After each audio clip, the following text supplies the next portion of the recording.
Saludos con todos. El tema a tratar el día de hoy es acerca de la apendicitis aguda. En el mismo que vamos a ver los siguientes elementos en el índice: la introducción, la anatomía, la irrigación, la epidemiología, la fisiología, la bacteriología, los grados de apendicitis, las manifestaciones clínicas, como su diagnóstico, los exámenes complementarios que se van a solicitar, el sistema de puntuación diagnóstica, el diagnóstico diferencial, el tratamiento y, por último, las complicaciones. Empecemos. Apendicitis aguda. El término apendicitis es un vocablo derivado de la voz latina appendix, que significa apéndice, y del sufijo griego itis, que significa inflamación. Por lo tanto, significa inflamación de la apéndice ileocecal. Esta enfermedad es considerada un proceso agudo e inflamatorio que ocurre cuando la luz apendicular se obstruye. Si ésta presenta una evolución espontánea, se puede perforar y de esta manera causar peritonitis. Es una de las causas más comunes de abdomen agudo y una de las indicaciones más frecuentes de cirugía abdominal. El pronóstico, puede ser favorable si existe una intervención precoz. Vamos a recordar la anatomía. El apéndice vermiforme o apéndice secal es una prolongación del ciego que se origina en la pared medial del mismo a 2 o 3 centímetros de la válvula ileocecal. Su base se encuentra en la cara interna o posterior interna del ciego y en la convergencia de las tres tenias musculares cólicas, la anterior, la posterior externa y la posterior interna. Tiene una longitud que varía de 2 a 20 centímetros con una media de 9 centímetros y un calibre de 4 a 8 milímetros de diámetro. Adicionalmente tiene una válvula apendicular llamada válvula de Gerlach. No posee mesenterio verdadero, pero existe el mesoapéndice, que es un pliegue peritoneal. Además, contiene en su borde libre a la arteria apendicular. La base del apéndice permanece constante en relación al ciego, en tanto que su extremo distal puede ubicarse en diferentes puntos. Es así que la posición más frecuente es la retrocecal, como podemos ver en un 65%. También pueden existir otras localizaciones, como la pelviana en un 30%, la subsecal en un 2%, la preilial en un 1%, la paracecal y la posilial en un 0.4%. Debido a esta variabilidad en la posición del extremo del apéndice, es que existe una gran variedad de síntomas cuando este se encuentra inflamado.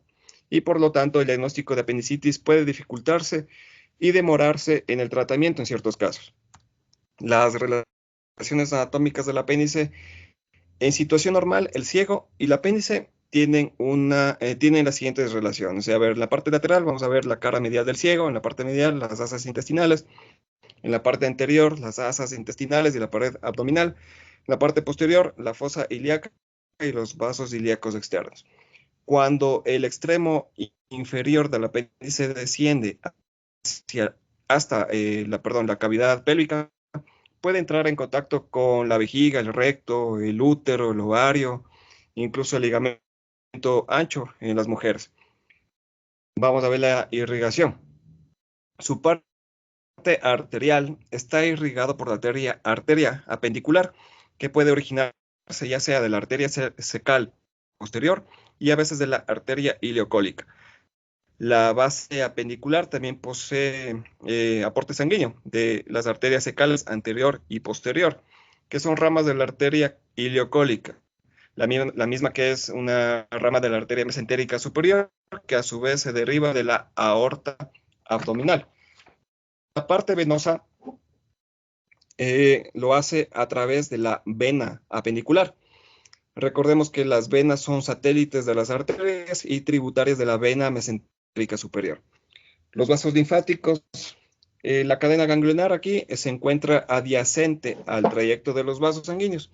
Los linfáticos del apéndice drenan en los nódulos linfáticos ileocólicos. En cuanto a su inervación, lo hace a través de la parte parasimpática mediante los ganglios celíacos y ganglios mesentéricos periféricos superiores a través del plexo solar, la parte parasimpática por medio del nervio vago y la parte sensitiva del octavo nervio torácico espinal y ocasionalmente del décimo o también del onceavo. Veamos un poco de la epidemiología.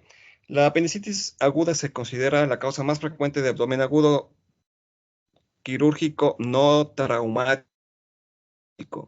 Aproximadamente se cree que el 8% de la población en los países occidentales desarrollarán apendicitis durante el transcurso de su vida.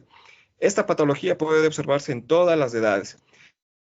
Según ciertos autores, la apendicitis aguda se presenta con mayor frecuencia entre la segunda y tercera décadas de la vida. Adicionalmente, la incidencia es mayor en hombres que en mujeres, con un promedio de 1.4 a 1 respectivamente. En los niños, la apendicitis es diagnosticada en 1 a un 8% de pacientes evaluados por dolor abdominal en el área de urgencias. En mujeres embarazadas, la apendicitis aguda se sospecha en 1 de cada 600 a 1000 embarazos y finalmente llega a confirmarse en 1 de cada 800 a 1500 embarazos. La incidencia de apendicitis es mayor en el segundo trimestre del embarazo. Adicionalmente, las embarazadas tienen mayor tasa de perforación apendicular. Esto puede ser por la demora en el diagnóstico y el tratamiento en sí de la patología. Según el INEC, en el Ecuador, en el año 2017, la primera causa de morbilidad fue la apendicitis aguda con 38.533 casos, lo cual representó una tasa del 22.97 por cada 10.000 habitantes. Vamos a ver ahora la parte de la fisiología y fisiopatología. La apéndice fecal tiene una función inmunológica, ya que es considerado un órgano linfoide secundario por la presencia de tejido linfático en la mucosa y submucosa. Participa en la secreción de inmunoglobulinas, especialmente en la inmunoglobulina A, la misma que predomina en las secreciones seromucosas del cuerpo. El proceso inflamatorio de la apendicitis inicia con la obstrucción luminal del apéndice. Existen varias causas las cuales pueden llevar a la obstrucción, como podemos ver en el recuadro, que tenemos la hiperplasia linfoide en un 60%, el fecalito o apendicolito, también llamado, en un 34%, que se forma por el depósito de calcio y detritus alrededor de la materia fecal sólida que están en el lumen del apéndice. Los cuerpos aquí también pueden ser semillas de frutas y verduras, el barrio impactado también por residuos radiológicos previos en un 4%. Los parásitos intestinales, estos abarcan el 1%. Aquí podemos ver Ascaris lumbricoides, entre otros parásitos. Los tumores primarios pueden ser el carcinoide, el adenocarcinoma, el sarcoma de Kaposi, entre otros. O pueden ser también tumores metastásicos, provenientes principalmente del colon y de la mama. Estos representan el 1% de los casos.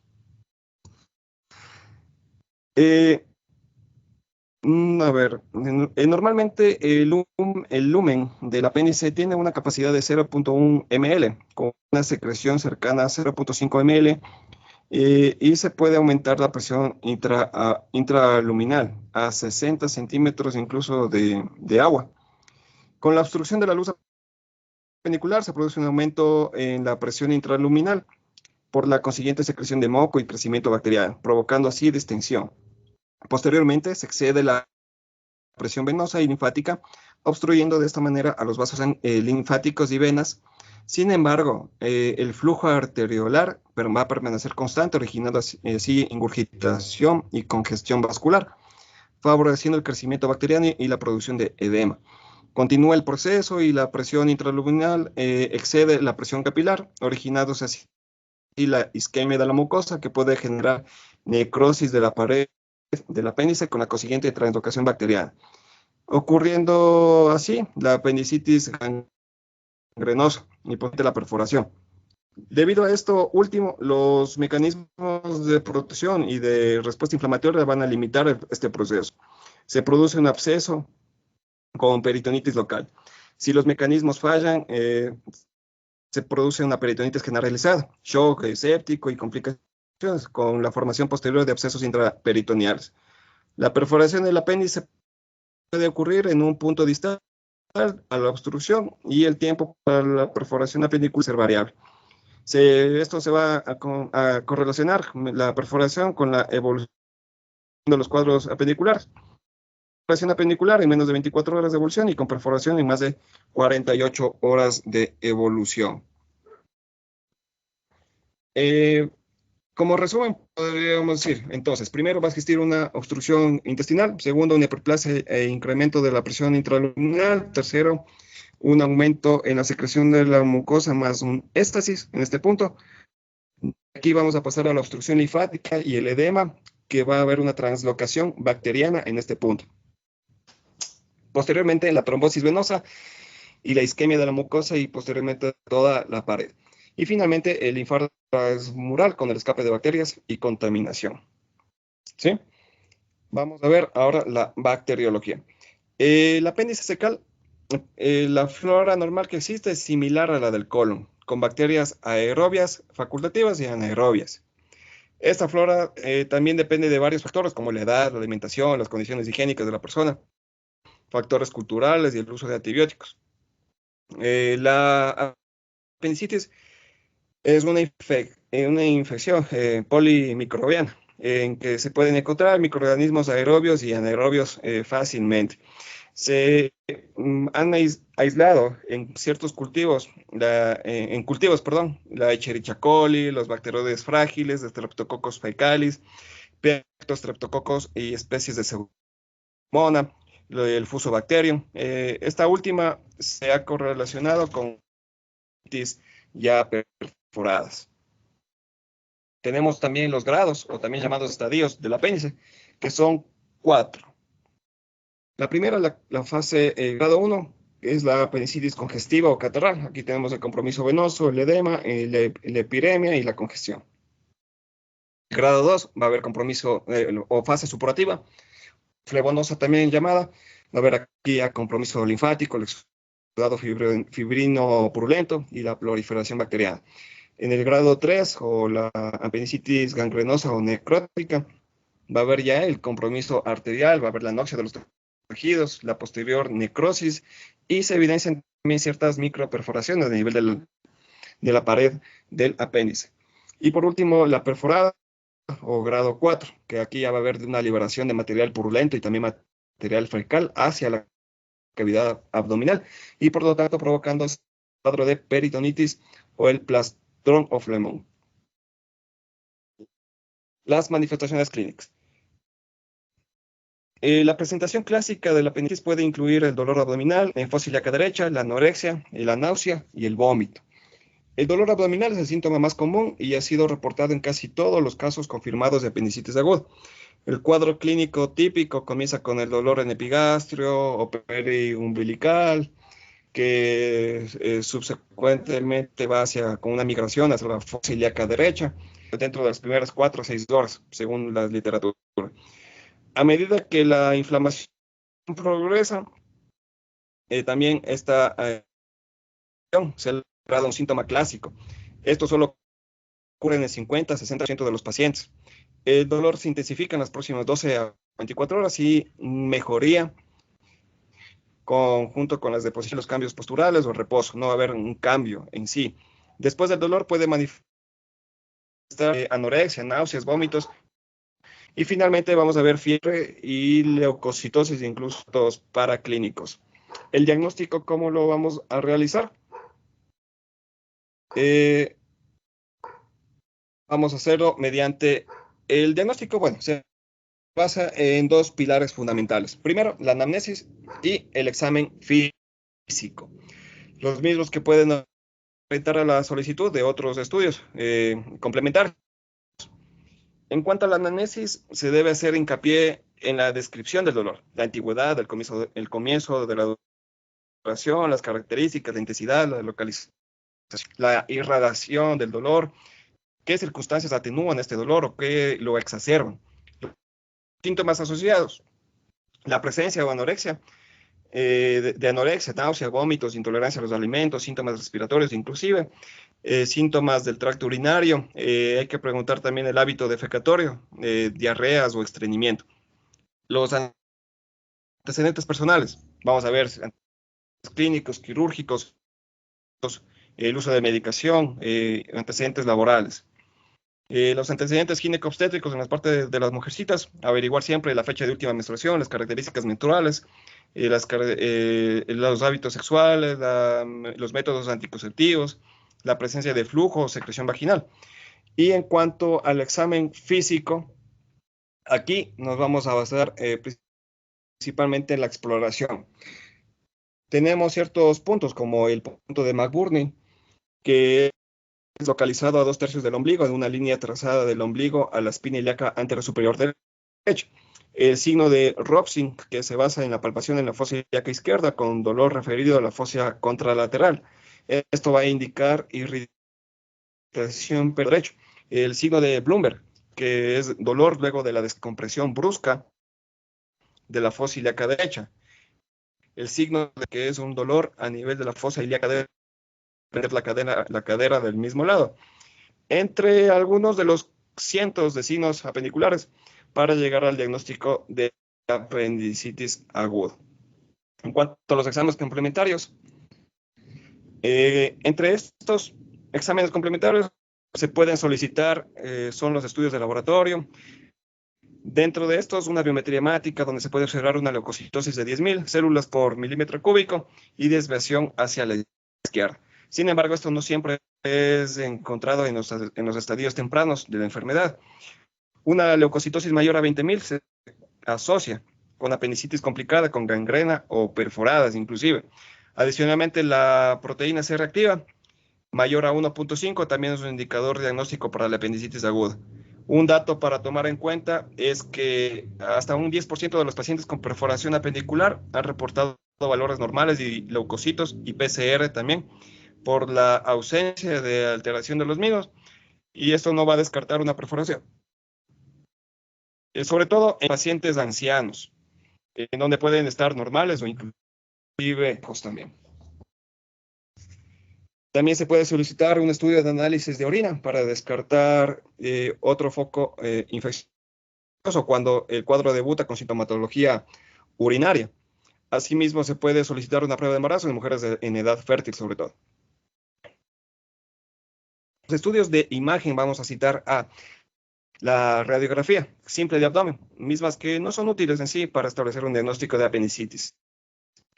El ultrasonido abdominal, que es un estudio de imagen de elección, es barato, es disponible con facilidad y centro de radiación. Sin embargo, este es un estudio operador dependiente. La tomografía computarizada nos va a permitir diferenciar entre apendicitis perforada y no perforada. Nos va a indicar sobre todo en pacientes obesos, está indicada, perdón, sobre todo en pacientes obesos, con importante distensión abdominal, pacientes mayores de 70 años, o sospecha de patología neoplásica, o cuando existe duda diagnóstica. Un sistema uno de los tantos sistemas de puntuación diagnosticado es la escala de Alvarado. Perdón. Entre los cuales vamos a ver ciertos parámetros de laboratorio. Estos van a ir las manifestaciones clínicas aquí, de cuanto a los síntomas, hacia la fosa ilíaca derecha, un punto. Anorexia, un punto. Náusea y vómito, un punto. Entre los signos, el dolor en la fosa ilíaca derecha, 2 puntos. Dolor al rebote, descompresión, fosa ilíaca derecha, un punto. Temperatura mayor o igual a 37.5 grados centígrados, un punto. Y en la paraclínica, una leucocitosis mayor a 10.000, 2 puntos. Y si existe desviación a la izquierda, un punto. Total vamos a tener 10 puntos en esta escala de Alvarado. Y como podemos observar, sí, tenemos de 0.3, es un bajo riesgo, lo cual podemos decir al paciente que regresa si no presenta mejoría sintomatológica. De 4 a 6 hay que hospitalizarla. Mayor de 12 horas del puntaje se debe nuevamente considerar operar si es que se mantiene este puntaje de 4 a 6. Y en personas que obtienen un puntaje de 7 a 10 en hombres, hay que realizar una apendicectomía. Y si son mujeres y mujeres no embarazadas, realizar una laparoscopía diagnóstica y la apendicectomía en el caso de ser necesario. El diagnóstico diferencial, vamos a ver con patologías no quirúrgicas, como las citadas: infarto agudo de miocardio, pericarditis, neumotoras, neumonía basal, hepatitis, porfiria, intoxicación por plomo, salmonelosis, púrpuras. En cuanto al sexo, en este caso masculina, torsión testicular, epididimitis, infección de vías urinarias. Si son mujercitas, enfermedad pélvica inflamatoria, ruptura folicular, quiste de ovario, complicados, ampilogitis, absceso tubovárico, endometriosis o un embarazo ectópico, también así una infección de vías urinarias. En cuanto al grupo etario de niños, diferenciarlo con gastroenteritis, adenitis mesentérica, intususcepción. Cuando son pacientes jóvenes, pensar en diferenciar la apendicitis aguda con un divertículo de Mecker, una enfermedad de Crohn, ileitis, entre otros. Y si son pacientes adultos o adultos mayores ancianos, con colecistitis, pancreatitis, diverticulitis, úlcera duodenal perforada, cólico renal, adenocarcinoma del ciego, una enfermedad inflamatoria intestinal complicada. Vamos a ver el tratamiento. El tratamiento de la apendicitis aguda en sí es quirúrgico y se lo realiza mediante la apendicectomía. Sin embargo, el tratamiento el tratamiento, como les menciono, es el de la apendicitis aguda, una resección quirúrgica e inmediata se debe realizar del apéndice secal como el tratamiento definitivo y resolutivo a su vez. Los pacientes con apendicitis aguda van a requerir una adecuada hidratación con fluidos intravenosos, corrección de anormalidades electrolíticas y el uso de antibiótico terapia. La analgesia. En varios estudios se ha mencionado que el uso de analgésicos previo al diagnóstico de apendicitis está contraindicado por el riesgo de enmascarar la sintomatología. Sin embargo, se ha mostrado que los analgésicos opioides no afectarían el diagnóstico, ya que inhiben la actividad gastrointestinal propulsora manteniendo la inervación del intestino, a diferencia de los AINES, que estos tienen un efecto antiinflamatorio a nivel del peritoneo, por lo cual sí puede enmascarar el cuadro clínico. El manejo antibiótico debe estar dirigido a los microorganismos aerobios y anaerobios. Se recomienda que todo paciente con apendicitis aguda que serán sometidos a apendicectomía deben recibir antibióticos de amplio espectro de forma preoperatoria dentro de la primera hora previos al acto quirúrgico. Como podemos observar, dentro de estos tenemos amoxicilina con ácido clavulánico, 1.2 y 2.2 gramos respectivamente intravenosos cada 6 horas, o ceftriaxona 2 gramos intravenosos una vez al día, más el uso de metronidazol, 500 miligramos intravenosos cada 6 horas. En pacientes con alergias a los beta-lactámicos se puede utilizar ciprofloxacina, 400 miligramos intravenoso cada 8 horas, más el metronidazol, de igual manera 500 miligramos intravenoso cada 6 horas, intravenoso. Se han también establecido algunos esquemas profilácticos con nivel de evidencia B y grado de recomendación 1, como son esa profilaxis mediante cefazolina de 1 a 2 gramos intravenosos, más el uso de metronidazol, 500 miligramos intravenosos, o otro esquema puede ser el uso de ceftriaxona de 1 a 2 gramos intravenosos, más metronidazol. Y asimismo, la ampicilina más surlactán, 3 gramos intravenosos, también están indicadas. Las complicaciones. La incidencia de complicaciones van a variar de 3 a 28.7%, la misma que aumenta cuando existe perforación del apéndice secal. Las complicaciones pueden ser preoperatorias, perforación del apéndice, perforación apendicular, peritonitis generalizada, absceso intraabdominal, flemón, shock séptico. Las complicaciones postoperatorias, infección del sitio quirúrgico, dehiscencia de la herida, seroma o seromatoma, evisceración o eventración. Complicaciones gastrointestinales, hilo paralítico, obstrucción intestinal por bridas, piel y flebitis, fístula enterocutánea, absceso intraabdominal. Complicaciones urinarias, podemos tener infecciones de vías urinarias, complicaciones respiratorias, neumonía, derrame pleural, atelectasia o una insuficiencia respiratoria. Y por último, otras complicaciones, podemos llegar en casos ya graves de peritonitis, sobre todo en peritonitis sepsis generalizada, inclusive hemorragias. Y eso sería todo en cuanto a la apendicitis aguda. Muchas gracias.